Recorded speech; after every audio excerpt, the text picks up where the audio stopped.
오늘부터 한 3주? 4주 정도 해서 블리프루프를 한번 다 다뤄볼 건데요. 이전 주 토요일 날에는 오프라인에서 이 블리프루프에 대해서 강의를 한번 했었어요. 근데 그 내용을 온라인 유튜브를 통해서 보시는 분들도 궁금해 하시니까 유튜브로 찍게 됐고요. 분량이 되게 많아요. 자료 다운로드 받아보신 분은 아시겠지만 거의 180장 가까이 되잖아요. 그래서 한 3, 4주 나눠가지고 영상을 업로드 하려고 합니다. 오늘은 그렇게 이제 블리프루프에 대해서 본격적으로 들어가지는 않고 블리프루프를 이해하기 위한 기법들에 대한 소개, 그리고 간단한 영지식 방법에 대한 소개까지 한번 진행이 될 것 같아요.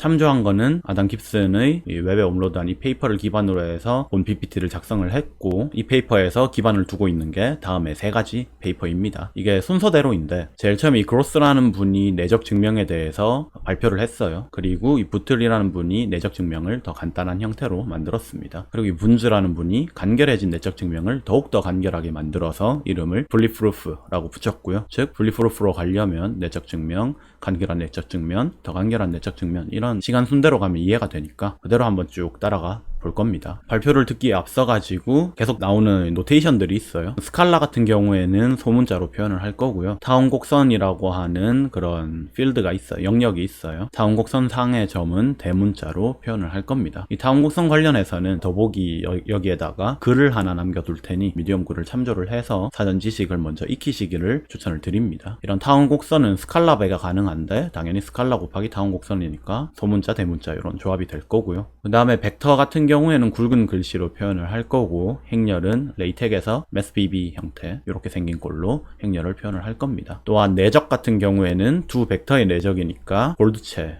2개 붙여넣어서 표현을 할 건데 원소끼리 다 곱해서 더한 거. 본격적으로 이제 내적 증명을 들어가야 되는데 들어가기에 앞서서 우리의 목표라던가 등등등 한번 살펴보도록 하겠습니다. 이 블리프루프를 배우는 목적은 벡터를 공개하지 않고서 이 벡터에 연루된 커밋으로부터 이 벡터를 알고 있음을 증명하는 게 첫 번째 목표고요. 그뿐만이 아니라 내적 증명이라고 했죠. 원본을 숨기면서 이 커밋된 두 벡터의 내적이 0이다 혹은 임의의 값이다를 입증하는 게 저희의 목표입니다. 왜 벡터들을 공개하지 않고서 그 벡터들을 알고 있음을 증명하고, 또한 벡터들을 공개하지 않고서 그 내적을 알고 있다라는 게 유용한가? 라고 질문이 생길 수 있어요. 또한 왜 하필이면 벡터랑 내적이냐? 라고 얘기할 수 있는데, 우리 벡터의 집합은 행렬로 표현을 할 수 있습니다. 행렬로 일반화를 해도 되고 아니면 텐서 느낌으로 봐도 되겠죠. 인공지능 하신 분들은. 그런 다차원 배열 뭐 이런 느낌으로 볼 수가 있는데, 이제 벡터의 내적이 있다고 하면은 행렬에는 행렬 곱이라든지 역행렬이라든지 아다마르 곱이라든지 이런 거 솔루션들을 대입을 할 수가 있어요. 근데 우리가 실생활에서 발생하는 모든 연산들, 문제들은 행렬꼴로 표현을 할 수가 있거든요. 우리 뭐 연립방정식이나만 해도 행렬꼴로 풀 수 있잖아요. 이런 식으로 어떤 문제를 행렬로 치환하는 건 되게 자연스러운 일입니다. 그러면 벡터를 확장하면 행렬이 되고, 우리가 그 임의의 행렬에 대해서 그 행렬들을 공개하지 않고서 알고 있음을 증명할 수 있다. 유용하겠죠. 또한 내적을 좀 더 확장해서 행렬곱, 역행렬, 아다마르 곱. 아다마르 곱이란 건 똑같은 크기의 행렬이 있을 때 행렬을 원소마다의 곱입니다. 뭐 이런 아다마르 곱이라든지 쓸 수 있으면 임의의 연산을 수행할 수 있다라는 거고, 임의의 행렬들을 공개하지 않고서 그 행렬들을 알고 있으며 그 행렬에 대한 임의 연산에 대한 결과값 역시 내가 알고 있다라는 걸 증명할 수 있으니 일반화된 문제를 해결할 수 있겠죠. 커미트먼트 스킴이 무엇이냐 라고 얘기를 하자면, 나중에 그게 참이었다를 밝히기 전에 어떤 임의의 값을 지금은 숨긴 상태에서 내가 알고 있어, 참이야, 이 값은 참이야 라는 걸로 확약을 하고 싶을 때 쓰는 기법이 바로 암호학적 커미트먼트입니다. 구현하는 방법이 여러 개가 있는데, 첫 번째는 원웨이 펑션을 사용하는 거예요. 대표적인 원웨이 펑션이 바로 해시이죠. 예를 들어서 내가 값 2를 커밋하고 싶다. 그러면 2를 그대로 등록해 놓는 게 아니라, 공표하는 게 아니라 2에 대한 해시를 공표하는 겁니다. 그래서 이 53 뭐시기 저시기라는 값을 네트워크상에 브로드캐스트 공표를 해요. 그럼 이제 커미트먼트를 할 수가 있는데, 근데 사실 문제가 있습니다. 고작 2라는 값을 전송하기 위해서 엄청나게 긴 값을 전송해야 된다? 뭐 이런 문제도 있지만, 그보다 더 심각한 건 시멘틱한 보안의 결핍이라는 거예요. 누군가가 2의 해시값이 저거다라는 걸 알아버리면은 공표해놓은 사람은 이걸 숨기면서도 내가 참이라고 확약을 받고 싶은 건데 숨김 속성이 없어져 버리는 거죠. 은닉성을 더 이상 제공하지 못하는 겁니다. 그럼 어떻게 은닉성을 줄 수 있느냐? 무작위 값을 섞어가지고 커미트먼트를 하는 거죠. 2에다가 무작위 값을 섞어가지고 해시를 만들어 그 아웃풋을 커밋을 하는 겁니다. 나중 단계에서는 저 값이랑 무작위 값에 대한 공개를 요청을 하고, 저 두 개가 모두 다 맞아야지만 원래 해시가 나오기 때문에, 퍼블리시된 해시가 나오기 때문에 아까 방법 방법 1과 동일한 수준의 보안을 제공을 합니다. 이러한 방법 2는 이제 무작위 값을 섞어서 하는 방법은 커미트먼트 스킴이 가지는 주요한 속성들을 모두 충족을 해요. 두 속성이 하이딩과 바인딩인데, 하이딩 즉 은닉은 이 커미트먼트 C 즉 해시 값이 커밋한 값을 드러내지 않고 있죠. 그리고 바인딩 구속은 어떤 임의의 커미트먼트를 M으로부터 만든 이상 다른 메시지 M''로 만들었다고 주장하는 게 사실상 불가능하다라는 거고, 방법 2는 이 둘 다 만족을 하고 있습니다. 그런데 문제가 하나 있어요. 바로 이 해시 함수가 호모모픽한 특성이 없다는 건데요. 이 호모모픽 즉 동형이라는 특징은 쉽게 말해가지고 암호화된 형태, 커미트먼트된 형태에서 연산을 수행할 수 없다라는 말입니다. 예를 들어 A를 해시치한 거, B를 해시치한 걸 서로 더했다고 해서 A 플러스 B를 해시치한 게 아니죠. 동형의 특징을 갖지 않기 때문에 연산을 하기가 꽤나 불편합니다. 그럼 만약에 동형 커미트먼트 스킴이란 게 존재하느냐, 그럼 유용하게 쓸 텐데 있느냐라는 의문을 가질 수 있겠죠. 네, 있습니다. 그게 바로 타운 곡선 형태의 페더슨 커미트먼트라고 하는 값이고요. 얘는 이제 해시 함수, 원웨이 펑션으로 해시 함수를 쓰는 게 아니라 타운 곡선을 활용을 합니다. 이 타운 곡선계에서의 단방향 함수라고 하면은 곡선상의 점에 대한 스칼라베가 바로 원웨이 펑션이에요. 그래서 마치 해시를 쓰듯 일방향 함수로서 스칼라베를 쓰는 거죠. 그래서 임의의 커미트먼트는 어떻게 만드느냐, 숨기고자 하는 값에 임의의 곡선상의 점, 생성자 점이라고 하는데 모두가 다 알고 있는 그런 임의의 점을 A만큼 스칼라베 하고요. 또 다른 곡선상의 점 H에 대해서 무작위 R만큼 스칼라베해서 더하면 우리가 커미트먼트 하고자 하는 값이 됩니다. 여기서 H 같은 경우에는 생성자점 G로부터 임의 스칼라베로 표현은 됩니다. 근데 저 Q를 아무도 모르는 nums, 즉 nothing on my sleeve라고 하는 그런 완전 무작위 값이어야만 합니다. 저걸 뭐 만드는 방법도 여러 가지가 있어요. 뭐 예를 들어 생성자점의 좌표를 해시 인풋으로 해서 나온 해시 아웃풋을 X축의 좌표로 삼는 곡선상의 점 2분의 1의 확률로 다음 곡선상의 점이 될 수 있습니다. 그래서 그런 걸 nums로 쓴다던가 할 수가 있고요.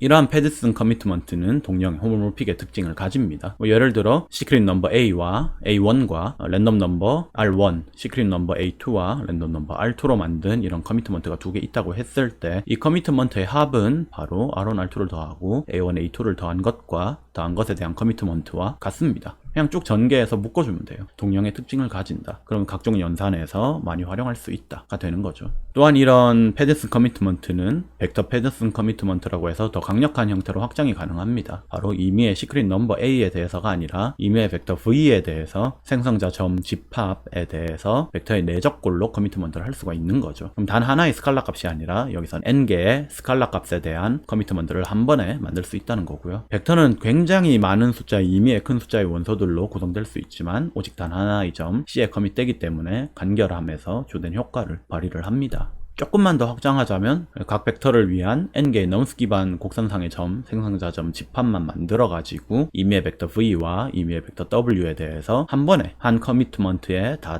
압축해서 연루시킬 수가 있습니다.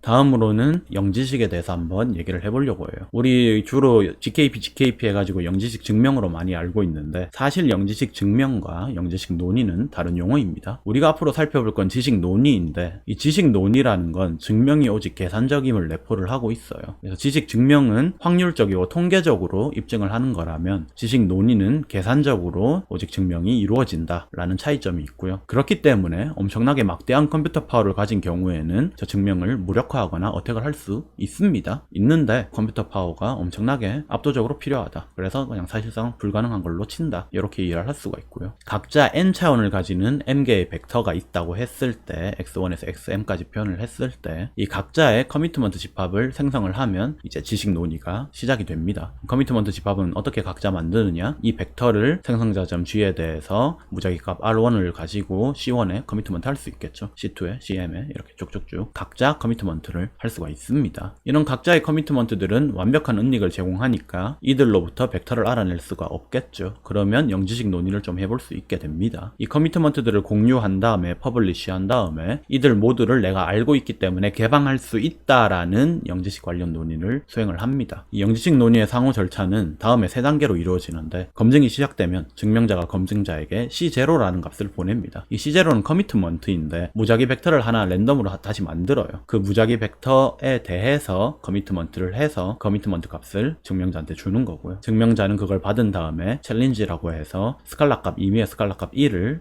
증명자한테 보냅니다. 그럼 그걸 받은 증명자는 G라는 벡터와 S라는 스칼라를 보내게 되는데 어떻게 만들어지느냐? G는 바로 우리 커밋한 X1에서 XM까지 플러스 아까 만든 n차원의 무작위 벡터 X0를 다 포함해서 E에 대해서 지수승을 하며 누계해서 더한 값이 바로 n차원의 벡터 G가 되고, 랜덤 값 R에 대해서 E에 지수승을 해가면서 더한 게 바로 스칼라 S가 됩니다. 이렇게 G랑 S를 보내면은 검증자가 저 증명자가 과연 저 벡터들을, 이 커미트먼트를 한 벡터들을 알고 있는지 검증이 가능한 거예요. 벡터 X가 어떻게 은닉됐느냐를 먼저 살펴보자면, 우리 벡터 값은 전혀 네트워크 통신상에서 주고받지 않았습니다. 오직 어떤 값만 주고받았냐면 시그마 형태로 묶인 벡터 X들에 대한 누계에 대해서만 주고받았죠. 이렇게 덧셈으로 벡터들이 묶이기 때문에 은닉이 됩니다. 우리 2-3은 5지만 5를 다시 쪼갠다고 해서 무조건적으로 2-3으로 쪼개지는 건 아니잖아요. 덧셈을 하게 되면 원본에 대한 정보가 날아가기 때문에 이렇게 은닉이 가능합니다. 이렇게 G랑 S를 받으면 검증자는 유효한지 검증을 해야 되겠죠. 어떻게 검증하냐면 다음과 같은 식으로 검증을 하는데, 등호 equal question mark는 등호의 좌변과 우변이 같은지 확인한다는 의미를 가지고요. 만약 두 우변과 좌변이 같다면 증명은 참, 만약 좌변과 우변이 다르면 모르는구나, 증명은 거짓이 됩니다. 전개를 해보면 다음처럼 S가 전개가 되고 G가 전개가 됩니다. 이 I로 묶어주면 얘가 바로 커미트먼트가 되니까 얘랑 얘를 비교해서 만약 같으면 이 커미트먼트가 올바르게 이 G를 구성한 원소들로부터 만들어졌다라는 걸 알 수가 있게 되는 거죠. 정직한 증명자는 검증자를 납득시킬 수 있는 완결성이라는 측면을 만족을 하는 겁니다.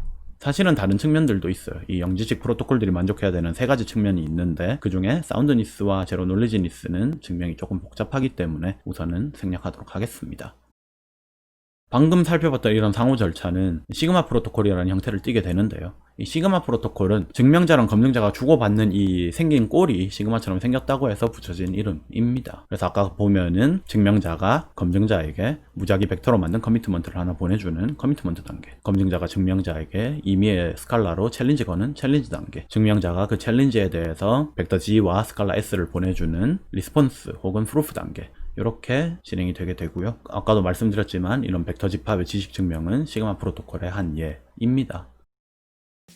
이렇게 분리프루프에 대해서 이제 입문 막 시작한 거예요. 노테이션들 알아봤고, 커미트먼트가 뭐냐 살펴봤고, 벡터 집합에 대해서 영지식 논의 어떻게 하느냐 살펴봤고요.